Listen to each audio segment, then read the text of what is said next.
जब बात होती है हेल्थ की। तो ये बात करी मैंने हेल्थ की। अब हम आगे बढ़ते हैं सप्लीमेंट्स की तरफ। हमारे जितने भी जो सप्लीमेंट्स हैं वो सारा जो भी हमारे फूड प्रोडक्ट्स हैं, हेल्थ केयर प्रोडक्ट्स हैं, वो सारे किसके अंदर आते हैं? सप्लीमेंट्स के अंदर आते हैं। जब भी आप किसी के पास जाते हो सप्लीमेंट्स रिकमेंड करते हो, सामने से क्या क्या जवाब आते हैं? दवाई है, मेरे को कोई बीमारी नहीं है, मैं क्यों खाऊं, मैं तो फिट हूं। एक और आता है, अब तक तो मैं ठीक था, ये खाने के बाद कुछ हो गया तो क्या होगा? और भी आपने डॉक्टर प्रिस्क्रिप्शन है, डॉक्टर को दिखाया हुआ है तुमने। एक और आता है, तेरे पास क्या क्वालिफिकेशन है, तुझे क्या नॉलेज है, तू कैसे वो कर रहा है, रिकमेंड कर रहा है, तेरे को खुद पता है इस बारे में? कहीं तूने गड़बड़ कर दी तो तेरा बैकग्राउंड तो कॉमर्स का है, तो तू कैसे मुझे फूड सप्लीमेंट दे रहा है? ये सारे क्वेश्चन मैंने देखे कि फील्ड में लोगों को आते हैं, ये सारे क्वेश्चंस आते हैं। तो जब भी कोई ऐसा आपको बोले, आपको फर्क बताना बहुत जरूरी है सप्लीमेंट्स पे और दवाइयों में, क्योंकि जितने भी वो क्वेश्चन बोल रहे हैं, मैं फिर तो मुझे बीमारी नहीं है, मुझे कुछ बीमारी हो गई, ये सारी बातें जो है वो दवाइयों से रिलेटेड है। दवाइयों से बीमारी जब होती है तो हम क्या खाते हैं? दवाई खाते हैं कि हमें ठीक करना है। अब जानते हैं दवाइयां बनी क्यों है? ट्रीटमेंट के लिए, यानी बीमारियों को ठीक करने के लिए। और सप्लीमेंट्स क्यों बने? प्रिवेंशन के लिए, यानी कि बीमारियों से दूर रखने के लिए। यानी कि अगर आपने आज सप्लीमेंट्स को हाँ कह दिया तो आपने क्या किया? दवाइयों से एक कदम आगे चल दिए। आपको दवाइयों तक पहुंचना ही नहीं पड़ेगा अगर आप सप्लीमेंट्स को अपने डाइट में खाते हो तो। सप्लीमेंट्स खाते ही आप हर बीमारी से, हर चीज से एक कदम आगे चलते हो। आप जानते हैं FDA, food and drug association, उसने सप्लीमेंट से बहुत ही अच्छी डेफिनेशन दी है। वो कहता है सप्लीमेंट कुछ भी हो सकता है, कुछ भी। कोई हर्ब हो सकता है, यानी कि कोई जड़ी बूटी हो सकता है, कोई पौधा हो सकता है, कोई फल हो सकता है, कोई विटामिन हो सकता है, कोई मिनरल हो सकता है, कुछ भी हो सकता है जो कि खाने के योग्य हो और आपकी बॉडी को न्यूट्रिशन दे, यानी कि पोषण दे। ये होता है सप्लीमेंट। जिसमें दवाई की डेफिनेशन आई क्या? कुछ भी नहीं। यानी सप्लीमेंट एक ऐसी चीज है जो कि आपको पोषण देता है। तो फिर क्यों लोगों के दिमाग में इतना बड़ा क्वेश्चन मार्क बन जाता है? सप्लीमेंट देखते ही वो क्यों कदम पीछे कर लेते हैं? इस बात का रीजन हमें आज पता लगाना है और यही मैं आज आपको समझाने आई हूँ। तो सप्लीमेंट्स की डेफिनेशन सबको क्लियर हो गई? कुछ भी हो सकता है जो कि खाने योग्य है और आपको पोषण देने की ताकत रखता है, वो है सप्लीमेंट आम भाषा में। और एक और बहुत अच्छी डेफिनेशन जो कि आप सब बोलते हो सप्लीमेंट्स को हिंदी में आहार पूरक, यानी खाने को पूरा करने वाला। क्योंकि आज इस दौर में हमें खाने से सारा पोषण नहीं मिल रहा। कुछ भी कर लो, कितना भी अच्छा खा लो, कितना भी ज्यादा खा लो, आपको सिर्फ खाने से इस दौर में पोषण नहीं मिल रहा। मैं न्यूट्रिशनिस्ट हूं, मेरी बात मानिए, मैंने बहुत सारे डाइट्स देखे, हेल्दी से हेल्दी डाइट्स देखे। कोई भी डाइट आपको हर तरह का पोषण नहीं दे सकता, इसलिए सप्लीमेंट्स बहुत जरूरी है। अब बात हो रही है सप्लीमेंट्स की, तो भाई आज से 20, 25, 30 साल पहले सप्लीमेंट्स कहां थे? इसका जो नाम है सप्लीमेंट्स का, पिछले 15-20 सालों से तो आया मार्केट में, बहुत तेजी से आया। हमारे बड़े बुजुर्ग पूर्वज लोग, उन्होंने तो सप्लीमेंट नहीं खाया था और वो एकदम हेल्दी थे, उनको जरूरत भी नहीं पड़ी। लेकिन आज इस दौर में ऐसी क्या क्या चीजें घट रही हैं जिस वजह से हमें सप्लीमेंट्स की जरूरत है, उनको नहीं थी। ये चीजें पता लगाना सबसे जरूरी है, क्योंकि जब तक आपको सप्लीमेंट्स की जरूरत नहीं पता चलेगी, जब तक आप ये नहीं समझ पाओगे कि सप्लीमेंट्स खाने क्यों है, मेरी सारी बातें आपके सर के ऊपर से निकल जाएंगी। तो इसलिए सबसे पहले मैं आपसे लोगों को ये बताऊंगी कि इस दौर में सप्लीमेंट्स क्यों चाहिए। तो एक एक पॉइंट बाय पॉइंट देखते हैं। सबसे पहला है मिट्टी, सॉइल डिप्लीशन। आप जानते हैं जिससे हमें पोषण चाहिए, मिट्टी को भी पोषण चाहिए होता है। जैसे हमें विटामिन्स, मिनरल्स ये सब चाहिए, वैसे कुछ मिनरल्स, कुछ विटामिन्स मिट्टी को भी चाहिए होते हैं उपजाऊ बनने के लिए, अपने में पेड़ पौधे उगाने के लिए। लेकिन आजकल क्या हो रहा है? पॉपुलेशन तेजी से बढ़ती जा रही है, बहुत तेजी से बढ़ती जा रही है। जब खाने वाले 2 या 4 थे, आज 10 हो गए, इतने सारे हो गए। तो भाई अब क्योंकि पॉपुलेशन बढ़ती जा रही है तो खाने की डिमांड बढ़ेगी बहुत तेजी से, क्योंकि खाने वाले अब बढ़ गए हैं तो खाना भी क्या चाहिए? ज्यादा मात्रा में चाहिए। अब क्योंकि खाने की डिमांड बढ़ गई तो हो क्या रहा है? फसल उगाई जा रही है, काटी जा रही है, फिर उगाई जा रही है, फिर काटी जा रही है और फिर उगा के फिर काटी जा रही है। ये प्रोसेस बार बार हो रहा है क्योंकि मार्केट में खाने की सप्लाई पहुंचा नहीं है, क्योंकि डिमांड बहुत ज्यादा है। अब क्योंकि ये चीज बार बार हो रही है तो हो क्या रहा है, बेचारी मिट्टी का पोषण कम होता जा रहा है। उस बेचारे के पास तो उतना ही पोषण है, वो बार बार यूज हो रहा है, तो वो क्या हो रहा है, उसकी वजह से वो कम और कम होता जा रहा है। और ये जो पोषण की कमी मिट्टी में आ रही है, क्योंकि मिट्टी में ही पोषण नहीं है, जड़ों में ही पोषण नहीं है, तो पौधों में नहीं आएगी, पौधों में नहीं आएगी तो भाई फलों और सब्जियों में कहां से आएगी। यानी कि पहला स्टेप जो कि सिर्फ मिट्टी था, जिसके बारे में कभी सोचा भी नहीं होगा, सिर्फ मिट्टी, उसने ही हमारा लगभग 5 से 10% पोषण नष्ट कर दिया, खत्म कर दिया। उसके बाद आता है हाइब्रिड क्रॉपिंग।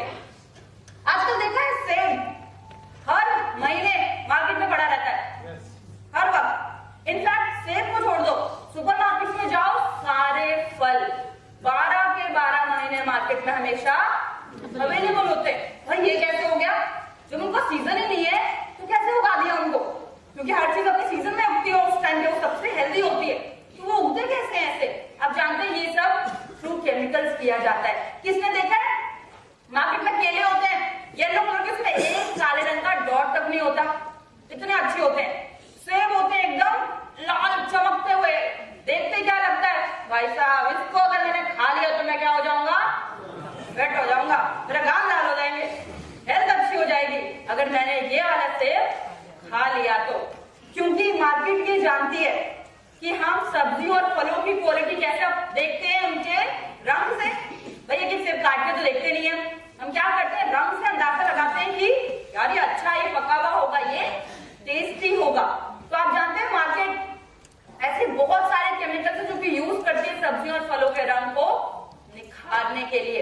एक केमिकल है कॉपर सल्फेट, जो हरे को और अच्छा और ब्राइट हरा करने के लिए यूज किया जाता है। कैल्शियम कार्बाइड और भी ऐसे बहुत सारे केमिकल्स है जो कि यूज किए जाते हैं। अब जानते हैं ट्रेनिंग के लिए मथुरा जा रही थी, कैब से ही जा रही थी, मथुरा जा रही, रास्ते में सब्जी मंडी आई। मैंने सब्जी मंडी से बाहर देखा, मैं एकदम से हंसी निकल गई। मैंने कैसी चीज देखी जो मैं देखिए खुद हैरान रह गई कि अच्छा ये टेक्निक भी अपनाई जाती है। अब जानते हैं वो क्या थी, मैं कैब से जा रही थी, मैंने बाहर देखा सब्जी मंडी थी, तो वहां पे क्या थी, रेडियां लगी हुई थी जिसमें सब्जियां रखी रहती है। और क्योंकि रेडियां है, सब्जियां, और रात का समय हो गया तो लाइट की तो जरूरत है ही, तो उन्हें क्या कर रखा था, सबने एलईडी लाइट लगा रखी थी। तो अब एलईडी में मैंने ये देखा, जिनके पास टमाटर थे या फिर सेब थे, यानी कि लाल रंग की चीजें थी, उनके एलईडी कौन से रंग की थी, लाल रंग की थी। जिनके पास पालक था, पुदीना था, धनिया था, उनकी एलईडी कौन से रंग की थी, हरे रंग की थी। क्यों थी, ताकि वो सब्जियों का रंग और निखार सके, कि जैसे आपकी नजर उसकी रेडी की तरफ पड़े, उतरी क्या टमाटर है, कितने लाल है, मैं तो इसी ठेले से खरीदूंगा। अब जानते हैं सारी टेक्निक से तरीके हमें कंफ्यूज करने के, बहुत कंफ्यूज करने के लिए। आपने देखा है, आपने ले भी ली सब्जी, उसका सीजन नहीं है तो भी आपने ले ली कि नहीं भाई मेरे को सेब बहुत पसंद है, मैं तो सेब ही खाऊंगा, चाहे उसका सीजन हो या ना हो। घर ले आए और खाया भी, तो क्या उसको खाते हुए वो टेस्ट, वो फ्लेवर आता है, बिल्कुल नहीं आता। ऐसा लगता है सेब खा रहे हैं लेकिन सेब वाली बात तो है ही नहीं। ये सब होता है हाइब्रिड क्रॉपिंग की वजह से। आपको फ्रूट अवेलेबल हो जाता है, मिल जाता है, लेकिन इसका स्वाद और उसका पोषण दोनों ही नष्ट हो जाता है। तो ये जो हमारा दूसरा स्टेप था हाइब्रिड क्रॉपिंग, इस पे भी काफी प्रतिशत पोषण हमारा चला गया। उसके बाद तीसरे है फर्टिलाइजर। अब भाई फसल उगानी है, सब्जियां उगानी है, तो भाई फर्टिलाइजर तो चाहिए, वरना कीड़े मकोड़े हमारी फसल को खराब कर देंगे, नष्ट कर देंगे। तो उसके लिए हम क्या डालते हैं, पेस्टिसाइड्स, इंसेक्टिसाइड्स। जो करते क्या है, कुछ जो साइड्स वर्ड लिखा हुआ है, साइड्स यानी कि मारना, कीड़ों को मारना, मकोड़ों को मारना। तो यानी कि गलती फर्टिलाइजर की नहीं है, उनको बनाया क्यों गया है, मारने के लिए। उनका तो काम ही क्या है, मारना, खत्म करना। हालांकि वो कीड़े मकोड़ों के लिए बने, हल्के हैं, तो जब वो हमारी डाइट में, हमारे क्रॉप्स में लगे रह जाते और हम उसे खा जाते हैं, हमें एकदम से नुकसान नहीं पहुंचाते। लेकिन जब आप डेली थोड़ा थोड़ा करके इसको अपनी डाइट में खाते जा रहे हो, तो एक वक्त ऐसा आता है जब इसकी मात्रा आपके शरीर में काफी बढ़ जाती है, और जब वो मात्रा पार हो जाती है तब एकदम से बीमारियां आ जाती है। तो जो तीसरा था वो था फर्टिलाइजर, जिसकी वजह से अगेन हमें बीमारियां लगनी, हमारा शरीर कमजोर हो जाता है। उसके बाद है लॉन्ग डिस्टेंस ट्रांसपोर्टेशन, यानी कि खाने को इधर से उधर पहुंचाना। अब भाई जो सेब शिमला में उगता है ठंडी जगह में, वो हम यहाँ दिल्ली में बैठे खाते हैं, आराम से खाते हैं। ये कैसे मुमकिन होता है? Through transportation. उगता वहां पर है बट वो उसको कार्टन में बंद करके हमारे लिए यहाँ पे भेज देते हैं।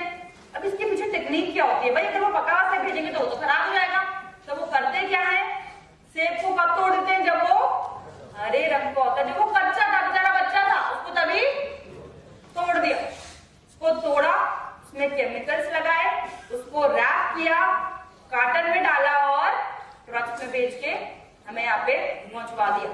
पर आप जानते हैं ये जो आर्टिफिशियल राइपनिंग का, इसको आर्टिफिशियल राइपनिंग बोलते हैं, यानी नकली तरीके से फलों को पकाना। और इसमें जो केमिकल सबसे ज्यादा यूज होता है वो होता है इथाइलिन ऑक्साइड। इथाइलिन ऑक्साइड एक ऐसा केमिकल है जो कि इस प्रोसेस में सबसे ज्यादा यूज किया जाता है। ये हमारी सेहत के लिए बहुत नुकसानदायक होता है। जो लोग इथाइलिन की फैक्ट्रीज में काम करते हैं उन लोगों के लंग्स में प्रॉब्लम पाई जाती है, क्योंकि वो 24 घंटे, 24 तो नहीं खैर 8-9 घंटे उस फैक्ट्री में रहते हैं, उस केमिकल के कांटेक्ट में रहते हैं, उनके लंग्स में इतनी प्रॉब्लम्स पाई गई। प्रेगनेंसी में बहुत बच्चों की ग्रोथ प्रॉपर नहीं हो पाती थी जो कि इथाइलिन फैक्ट्रीज में काम करते थे। अब क्योंकि हम इथाइलिन की फैक्ट्री में काम नहीं कर रहे, हमें एकदम रातों रात कुछ प्रॉब्लम नहीं होने वाली, लेकिन हम फलों के रूप में धीरे धीरे धीरे धीरे उसको क्या कर रहे हैं, रोज खा रहे हैं, और इसकी भी क्या होगी, मात्रा हमारे शरीर में जुड़ती जाएगी और हमें नुकसान देगी। तो चौथा पॉइंट था लॉन्ग डिस्टेंस ट्रांसपोर्टेशन, जिसकी वजह से अगेन हमारी सेहत खराब हो जाती है। उसके बाद आता है food processing. Food processing industries, आप जानते हैं फूड प्रोसेसिंग इंडस्ट्रीज बहुत स्मार्ट होती है, बहुत तेज। वो आगे 5-10 सालों का विजन लेके चलती है और बहुत ही अच्छे से आप सब लोगों को ऑब्जर्व करती है, देखती है कि इन सबको किस चीज की इस वक्त ज्यादा जरूरत है, वही बना के और मार्केट में लॉन्च कर देती हैं। और आप जानते हैं फूड इंडस्ट्रीज ने आप लोगों की एक आदत है जो कि बहुत बुरी तरह पकड़ ली है, बहुत ही अच्छे से पकड़ ली है, और वो आदत क्या है, वो ये जान गई है कि आज इस दौर में सबके पास हर चीज के लिए वक्त है सिवाय खाने के। खाने को कोई वक्त नहीं देना चाहता, बिल्कुल नहीं। मैं 20 मिनट दूंगा खाने को, पागल मैं 5 मिनट में खाना निपटाऊंगा, अपने 2-3 काम निपटा दूंगा। वो सब ये जानते हैं कि आज इस दौर में खाने को वक्त कोई भी नहीं देना चाहता। उन्हें चाहिए कुछ ऐसे बन जाए जो बिना कुछ करे, बिना ज्यादा मेहनत के अपने काम करते करते वो खा ले, फटाफट बने और साइड हो गया, मेहनत ना करनी पड़े। इसीलिए आपने देखा ना आपके पास तो रेडी टू ईट फूड्स कितनी तेजी से आ रहे हैं और चल भी रहे हैं। कौन चला रहा है उनको? हम। और कौन चलाएगा भाई, क्योंकि हमारे पास वक्त नहीं है। Ready to eat food market में इतनी तेजी से आ रहे हैं। किसी वो नूडल्स देखे हैं जिसमें सिर्फ गर्म पानी डाला और तैयार, देखे हुए? अब सोचिए ऐसा क्या होगा, उसमें कुछ नहीं करना आपको, उसमें बस एक डब्बा है, उसमें नूडल्स है, क्या चाहिए, बस एक गिलास गर्म पानी, उसको खोला, उसमें एक गिलास गर्म पानी डाला, उसको वापस बंद किया और साइड में रख दिया। 2-3-4 दिन बाद आप उसको देखोगे वो एकदम सॉफ्ट हो चुका होगा और खाने के लायक हो चुका होगा। अब भाई ऐसा क्या है इसमें, ना तुम्हें गैस चाहिए, ना चाकू चाहिए, ना सब्जियां चाहिए, ना मसाले चाहिए, कुछ नहीं चाहिए, बस चाहिए तो गर्म पानी और वो तैयार। अब वो ये करते कैसे हैं? अब जानते हैं इसमें टेक्निक को क्या अपनाते हैं? सबसे पहले वो क्या करते हैं, उसको पका लेते हैं, जो नॉर्मल तरीका हम जैसे पकाते हैं उसको पकाते हैं, और पकाने के बाद उसका जो सारा पानी होता है वो खींच लेते हैं, पानी सुखा देते हैं बस, ताकि जैसे आप उसमें पानी डालो तो क्या हो, वापस से सॉफ्ट हो जाए, खाने के लायक हो जाए। अब भाई मैंने पानी को निकाल दिया, लेकिन ये सब्जियां क्या है, ये खाना क्या है, पहले से पका हुआ है।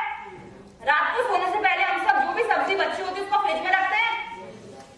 दूध उबला हुआ है, रात को बहाना रह जाए उसको भी फ्रिज में रखते हैं, क्योंकि हम जानते हैं कि पकी हुई सब्जी जल्दी खराब हो जाएगी अगर उसको फ्रिज में नहीं रखा तो। ठीक वैसे क्योंकि ये नूडल्स जो है ये पहले से पके हुए हैं तो ये भी जल्दी खराब होंगे, तो इसको बचाने के लिए इसमें क्या डालते हैं, प्रिजर्वेटिव्स डालते हैं। और ये प्रिजर्वेटिव्स भी हमें ज्यादा अपनी डाइट में जरूरत नहीं है इनकी। प्रिजर्वेटिव ऐसे केमिकल्स हैं जो कि हमें अपनी डाइट में बिल्कुल नहीं चाहिए, जो हमारा शरीर बिल्कुल नहीं मांगता, लेकिन हम प्रोसेस्ड फूड्स की वजह से इसको खाते जा रहे हैं, जो कि अगेन हमारे शरीर को नुकसान देता है। उसके बाद है वीक डाइजेशन। तो अब तक की मैंने जो भी बात की, पहले की मिट्टी की करी, ट्रांसपोर्टेशन की करी, फूड प्रोसेसिंग इंडस्ट्रीज की करी, हाइड्रोट्रॉपी की करी, ये सब कहां की बातें थी? बाहर की बातें। इस पे हमारा कंट्रोल नहीं है भाई। हम तो मार्केट जाते हैं, जो सब्जी दिखी, जो फल दिखे लेकर आते हैं, घर पे दे देते हैं, लीजिए बनाइए और दीजिए हमें, हम खाएंगे। हम तो यही करते हैं। हमें क्या पता इतना क्या क्या चल रहा है, वो बहुत कुछ है जानते हैं, बट कौन कर रहा है, कितने लेवल पे कर रहा है, हम सब वो नहीं जानते। हम बस जाते हैं, सब्जी खरीद के लाते हैं और बना के खा लेते हैं। अब लेकिन क्या आपको लगता है उस सब्जी में जितना भी पोषण बचा होगा, आपके शरीर में उतनी जान है कि उसका पोषण आपको पहुंचा पाए? लगता है किसी को? आजकल हमारे शरीर में नहीं जान बची। बाहर की चीज तो छोड़ो, वो तो बाहर के लोग हैं, वो तो कर ही रहे जो कर रहे हैं, बट हमें खुद में अब इतनी जान नहीं है, हमारे शरीर में इतनी ताकत ही नहीं है कि वो जो खाना हम खा रहे हैं उसको पचा सके, हमें उसका पोषण पहुंचा सके। आज कितने लोग नाश्ता कर आए हैं, पर जोरदार तालियां तो कर आए हैं उनके लिए। और नहीं कर आए, वो क्यों नहीं कर आए? लेट हो रहे थे। आप जानते हैं नाश्ता करना बहुत जरूरी है, बहुत जरूरी। नाश्ते को बोलते हैं क्या है? ब्रेकफास्ट। इसके नाम के पीछे बहुत बड़ा मतलब छुपा हुआ है, बहुत बड़ा। ब्रेकफास्ट बोलते हैं। आप जानते हैं जब रात को आपने खाना खा लिया, डिनर कर लिया, उसके बाद आप सो गए, जो 8-9 घंटे 10 घंटे आप सो रहे हो, आपने कुछ नहीं खाया, वो तरह का क्या हो जाता है? फास्ट हो जाता है, उपवास, व्रत हो जाता है। और जैसे आप सुबह पहला बार खाना खाते हो, पहली मील खाते हो, ब्रेकफास्ट, आप क्या करो? उस उपवास को तोड़ते हो, इसलिए उसको ब्रेकफास्ट बोलते हैं। इतना बड़ा उसका नाम इसने रखा है ताकि हम लोगों के दिमाग में है कि नहीं भाई रात को कुछ नहीं खाया, अब खाने की जरूरत है। अब जो लोग खाना नहीं खाकर आए हैं, आप जानते हैं आप सबने अपने शरीर को सुबह सुबह क्या बोला है कि तू आराम कर, मैं तुझे काम पे नहीं लगा रहा, तू सोता रहे, तू मस्त रहे, मैं खाना नहीं खा रहा, मैं तुझे काम करने को नहीं दे रहा। ये सब आपने आज अपने पेट से बोला है, अपने शरीर से बोला है। और अगर ये आपने सुबह बात कर ली, अब लंच हो गया तो हो गया, लेकिन कई बार क्या होता है लंच भी मिस हो गया, कई बार रह जाता है, कई बार एक समोसे से काम चलाना पड़ता है, तो आप फिर से अपने शरीर से क्या कहते हो? तू आराम कर, मैं तुझे काम पे नहीं लगा रहा, तू आराम कर, तू सोता रहे, तू मस्त रहे, तुझे काम पे मैं नहीं लगाऊंगा, तू रेस्ट कर। फिर से आपने अपने शरीर से वही बात बोली। अब सुबह कुछ नहीं खाया, दिन में कुछ नहीं खाया, तो रात को भूख कैसी लगी होगी? कैडी, तगड़ी, बहुत तेज। भाई साहब सुबह से कुछ नहीं खाया, घर जाओगे जोश में और बोलोगे यार मुझे बहुत भूख लगी है, खाना दो, जल्दी खाना दो। और जहां आप 2-4 रोटियां खाते होगे डेली, वहां कितनी रोटी खाने को तैयार बैठे होगे? 5, 6, 7। इतनी रोटी क्योंकि आज सुबह से कुछ नहीं खाया। आज बड़ी तेज भूख लगी क्योंकि मैंने जो वक्त नहीं मिला, इस वक्त मुझे बहुत खाना चाहिए। आप उसी टाइम बोलोगे मुझे 5 रोटियां दो, सब्जी दो, सुबह की दाल है वो भी दे दो, रायता भी बना हुआ यार दो ना, अच्छा सलाद भी कटा हुआ है वो क्यों नहीं ला रही, और लास्ट में कुछ मीठा हो जाए तो मजा आ जाए। तो यानी कि आप सुबह से अपने शरीर से क्या कह रहे हो? आराम कर, आराम कर, अरे मैं तुझे काम पे नहीं लगा रहा, अरे मैं तेरे साथ तू रेस्ट कर। और रात को क्यों कह रहे हो? ओवर टाइम कर, करेगा वो ओवर टाइम? बिल्कुल नहीं करेगा। वो बोलेगा अच्छा तेरे तो मुझे आदत नहीं डाली काम करने की, तेरे तो अपने काम चोरी की वजह से मेरे को आदत नहीं डाली, मुझे टाइम टू टाइम खाना नहीं दिया, और अब जब सोने का वक्त हो गया है, आराम करने का वक्त हो गया है, अब ये चाहता है मैं इतना काम करूं। क्यों करूं भाई? जो इसने किया मैं भी वही करूंगा, काम चोरी। वो करता क्या है? फटाफट आपके खाने को मेटाबोलाइज करता है, फैट में कन्वर्ट करता है, जमा देता है, अपना काम खत्म कर देता है। इस वजह से आपने देखा इंडिया में सबसे ज्यादा लोगों के पेट बाहर होते हैं, सबसे ज्यादा, क्योंकि हम खाना पूरा दिन में बांटकर नहीं खाते। हम ऊंट की तरह एक ही बारे में खाना खा लेते हैं, फिर उसी खाने के दम पे पूरा दिन चल रहे होते हैं। या सीधा रात को ही खाऊंगा, ये बहुत बुरी आदत है, बहुत बुरी। इससे पेट निकलता है, वजन बढ़ता है और भी कई तरह के प्रॉब्लम्स बॉडी में आती हैं। तो खाना पूरा दिन में, डाइटिशियन हूँ, ये एक छोटी सी टिप देना चाहूंगी, खाना पूरा दिन में आप बांट कर खाओ, इससे वजन भी नहीं बढ़ेगा और शरीर पूरी तरह से खाना पचाएगा और आपको पोषण भी अच्छे से दे सकेगा। और आप जानते हैं रिसर्चर्स क्या कहते हैं, जिन लोगों के पेट बाहर होते हैं उनको हार्ट की प्रॉब्लम बहुत जल्दी पकड़ लेती है। क्यों? क्योंकि पेट कहाँ है? यहाँ। और फैट कहाँ है? यहीं पर है। और दिल कहाँ है? थोड़ा सा ऊपर। फैट को यहाँ से यहाँ तक पहुंचने में वक्त बिल्कुल नहीं लगेगा, सबसे पहले वो आपके दिल तक ही पहुंचेगा। तो इसलिए आपका खुद का डाइजेशन, आपकी खुद की आदतें हैं सबसे इंपॉर्टेंट रीजन आपको पोषण की इस वजह से कमी हो जाती है। उसके बाद है फूड प्रिपरेशन। फूड प्रिपरेशन यानी कि खाना बनाने का तरीका। इंडिया में हम खाना किस लिए खाते हैं? टेस्ट के लिए, अपनी जीभ के लिए। हेल्थ के लिए कौन खाता है भाई? हम नहीं खाते हेल्थ के लिए, हम खाते हैं स्वाद के लिए। खाना हमें इतना अच्छा तला हुआ चाहिए, इतना अच्छा सिका हुआ चाहिए कि मजा आ जाए खाते खाते, ऐसा हो कि हाँ क्या खाया है। वहीं कोई उबला हुआ खाना देते तो देखते हैं हम क्या करते हैं,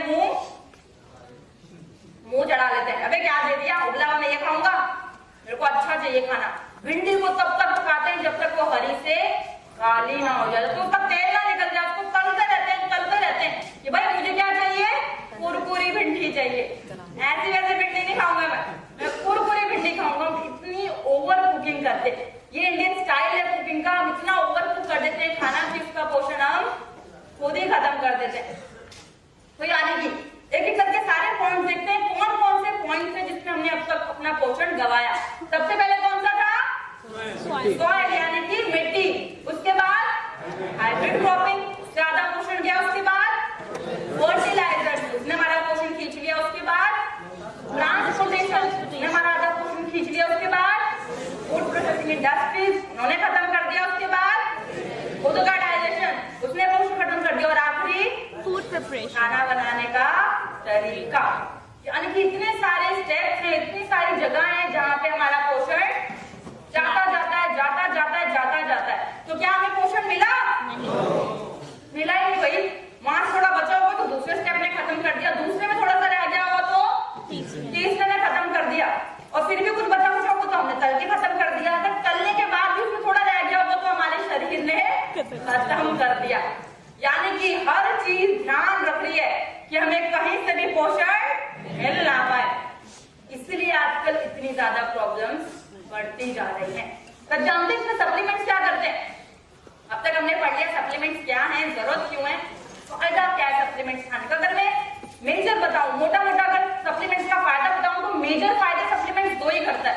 मेजर फायदे, सबसे पहला उसका ये फायदा होता है कि जो भी पोषण, जो भी हमने पढ़ा एक एक स्टेप पे निकलता जा रहा है, डाइट से बाहर जाता जा रहा है, वो सारा पोषण ही क्या कर रहा है, पूरा करता है।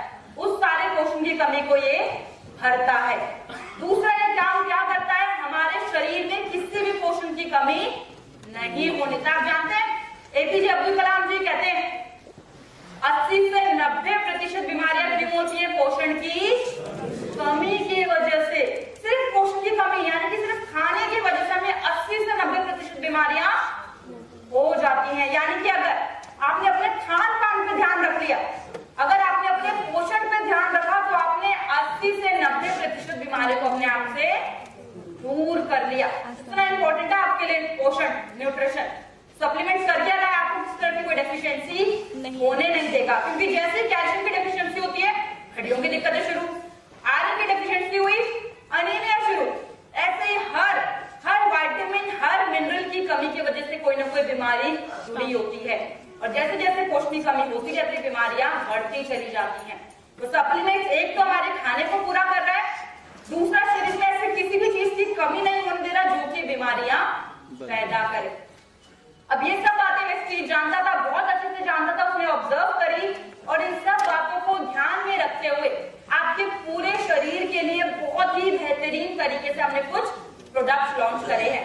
अब क्योंकि प्रोडक्ट्स बहुत सारे हैं, एक साथ लगातार समझ आने में कंफ्यूजन हो जाता, इसीलिए हमने इसको क्या किया, कुछ भागों में बांट दिया ताकि मैं भी आसानी से समझा सकूं और आप लोग भी आसानी से इसको समझ सको। तो हमने इसको कुछ भागों में बांट दिया है, देखते हैं कौन कौन से हैं। सबसे पहले है जॉइंट्स एंड बोन्स, यानी कि आपकी हड्डियों के लिए और आपके जोड़ों के लिए। उसके बाद एक कार्डियो केयर, कार्डियो यानी कि दिल, आपके हार्ट के लिए, दिल के लिए। उसके बाद एक ग्लाइसेमिक हेल्थ, ग्लाइसेमिक यानी कि ब्लड शुगर, आपके शुगर लेवल्स के लिए। उसके बाद फिटनेस एंड डाइट, आप लोगों को फिट रखने के लिए, जो कि मेरा फेवरेट टॉपिक है। उसके बाद इम्यूनिटी बूस्ट, आपकी रोग प्रतिरोधक क्षमता को बढ़ाने के लिए। उसके बाद डिटॉक्स एंड रेजुविनेशन, शरीर की अंदर की गंदगी को बाहर खींचने के लिए। उसके बाद वुमेन्स